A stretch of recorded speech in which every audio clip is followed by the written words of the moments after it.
Good morning. We're going to try to talk about the FIFO method, first in, first out. So we're doing FIFO right there. And that means that we assume it's a cost flow assumption. It actually doesn't have to follow the costs as they go in and out of our inventory. We assume that it's first in, first out. It averages out over a long period of time. It really doesn't make much difference. But FIFO, as I said earlier in the other video, it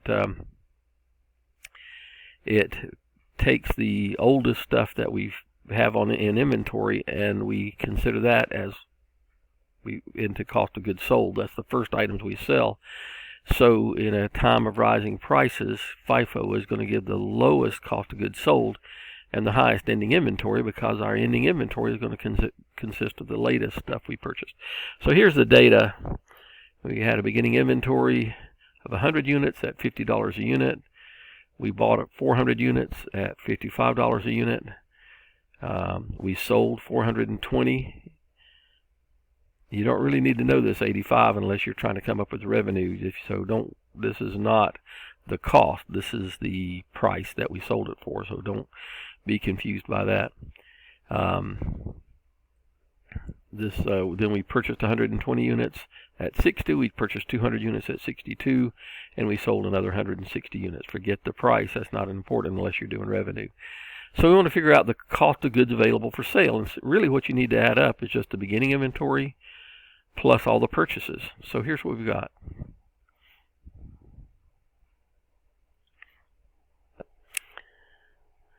So here we have, our beginning inventory, our purchases, and the total. So we had 100 units, purchased 400, purchased 120, purchased 200, 820 units. This is the cost per unit. So this is the extended cost, 100 times 50, $5,000. So our total goods available for sale is 820 units and 46,600 units. $46,600. We want to compute the goods and ending inventory, so that's really easy. It's 820 units minus 580 units. It's super simple here. I kept this same process, but it shows the sales. So here's the goods available for sale, number of units, cost, and here's the number of units sold. Forget again, this is revenue, not cost. So we just take our units available for sale, subtract our ending inventory, or subtract our number sold, and that gets our ending inventory. 820 minus 580, 240. So this is a spreadsheet. I really like this format. Oops, can't if I can find it here. I really like this format. And it describes, I think it has all the things we need in here. The first item we have is the beginning inventory. So notice that this is the goods we purchased. These three columns. It's going to be the number of units times the cost per unit is total cost. Cost of goods sold, number of units sold, cost per unit, cost of goods sold. And then inventory balance, number of units left over, cost per unit, total. And then I have another column over here and you'll see what it's for in a minute. But our beginning inventory is $5,000, 100 units. And on March the 5th, we purchased 400 units. So I want you to see what's going on here. We want to have, we want to keep these layers separate. So I'm going to bring down this layer that was in inventory. I'm going to bring it on down in inventory right here. 100 units at $50 a unit, $5,000. We purchased 400 units at $55 or $22,000. So I'm going to bring these purchases over and just put them right in the inventory. Now we purchased them; they're in inventory, and then this is what the beginning inventory was. This is the purchases, and the total is $27,000. You can see that I'm just adding up the different layers. But these layers mean something, because when we sell something, we have to sell the oldest layer first. So watch what happens. Watch what happens in the next row here.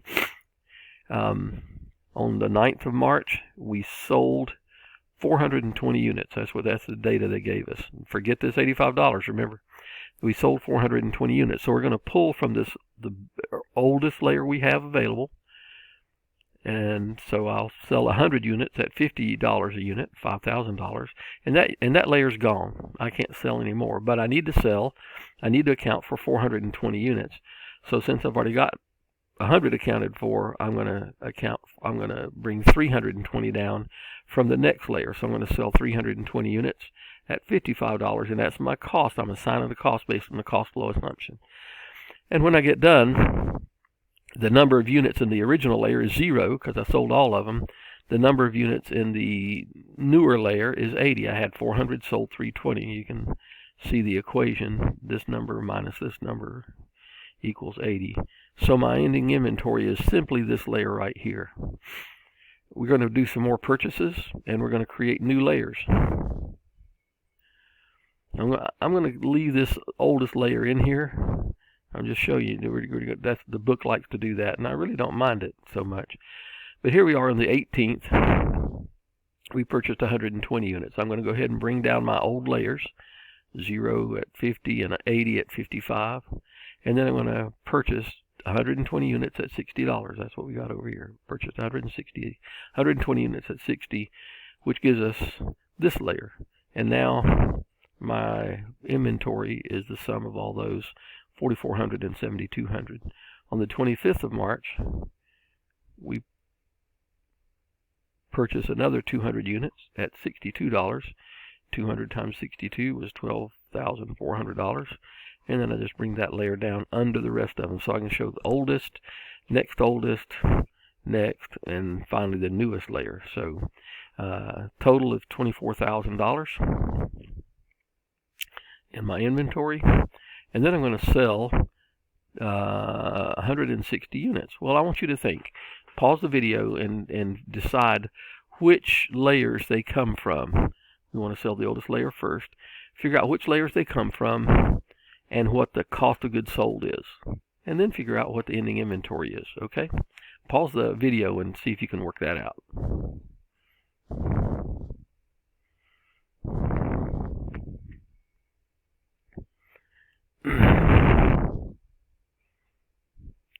Here's what I've got.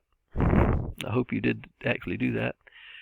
The original layer, of course, we can't sell any of that. We have 160 units we're selling, so I'm going to bring 80 from this next oldest layer at $55 a unit, and I'll need another 80 from this layer at $60. So I'm going to sell 80 from each of those layers. That's 160. This is my cost that I'm assigning to these goods. And so my layers now, my oldest layer, my original inventory is gone, and now that first purchase is gone. It's down to 0. I had 80, and I sold 80. And then I had 120 units in the third layer, the layer from the 18th. And I sold 80 of those, which leaves me 40. There's the equation, 120 minus 80. And of course, I didn't sell any of these guys, this newest layer. So there's my ending inventory. Just real quick, I like to do this at the bottom. It just helps me out. This column tells me the number and the dollar amount of the items I purchased. These columns tell me the number I sold and the cost that I've assigned to those sales. And these columns tell me the number and ending inventory and the cost of those items. So if you want to know cost of goods sold, all you have to do is add up the dollar column here. If you want to know the amount in ending inventory, just use that number. Okay, just to be sure that we got this right, let's do this. Beginning inventory plus purchases minus cost of goods sold should equal ending inventory, shouldn't it? So beginning inventory is $5,000. Purchases is $41,600. Available for sale is $46,600. And finally, cost of goods sold. Let's go ahead and use that. Ending inventory should be the difference between these two, $14,800. That's just a quick way to check yourself. And you can do the same thing at each layer. Every time you buy a layer, this plus this, does that equal 27? Sure. This minus this, does that equal this layer? So there we go. I hope that helps. The next one will be LIFO.